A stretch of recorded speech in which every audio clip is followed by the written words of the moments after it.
Some examples then.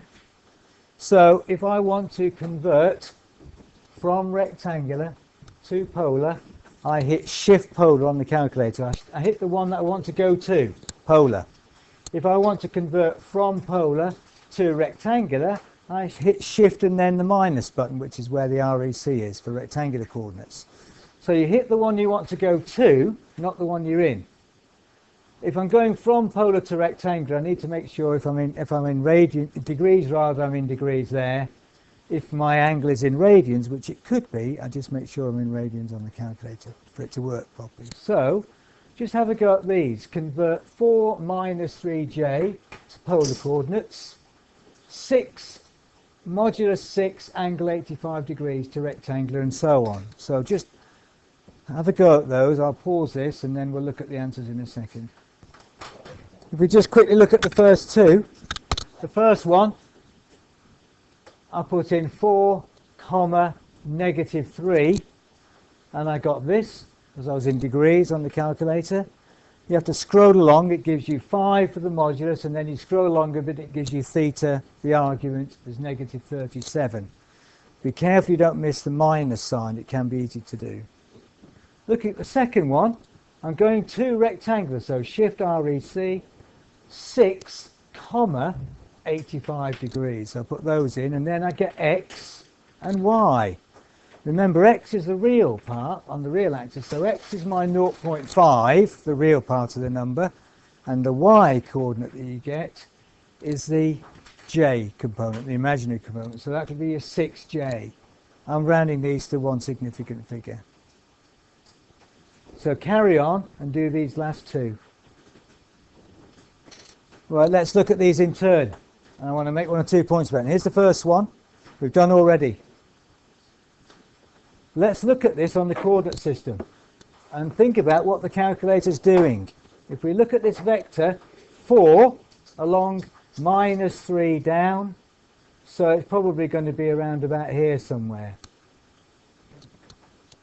If I think about the polar coordinate system, then the angle is going to be measured here, so that looks as though that's going to be about minus 37. Looks reasonable. But how does it come up with those values? Well, actually, if we think about the geometry of this thing, if I wanted to know, if I knew that that was 4 and that was 3, in other words, I've got this this triangle rather, where that's 4 and that's 3, what would I use to get this side? Pythagoras. And that's effectively what the calculator does. So you could, if you didn't have a calculator, work that out as 5 using Pythagoras. And similarly, if I knew this side, I'll put it in now. If I knew that this side was 4 and this side was 3, and I was after that angle, then what would I use? Trig. But which one? Sine, cosine, or tangent?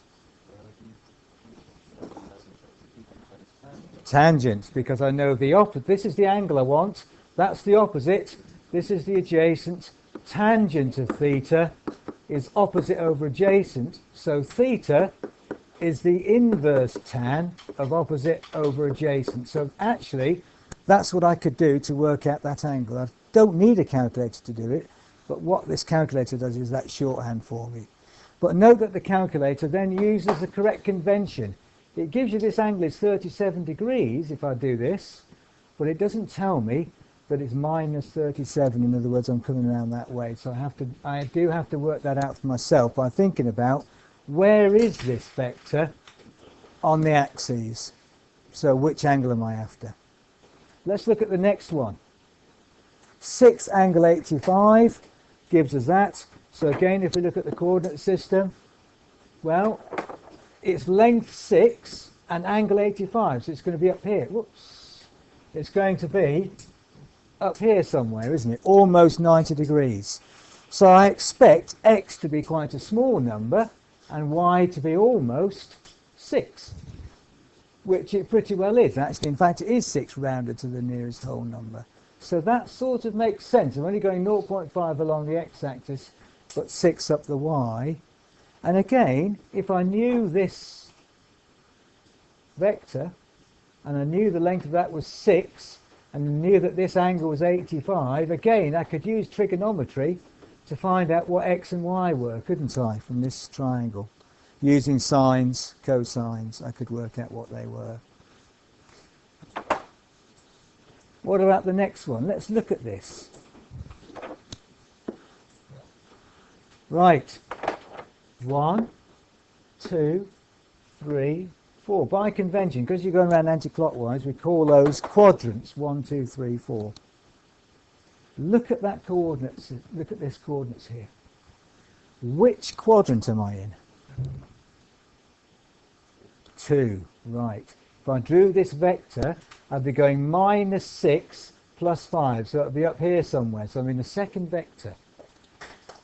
If I were to use trigonometry to work this out, I could say, okay, if I knew this is 6, -6 actually, and this is 5, I could use Pythagoras to get that side.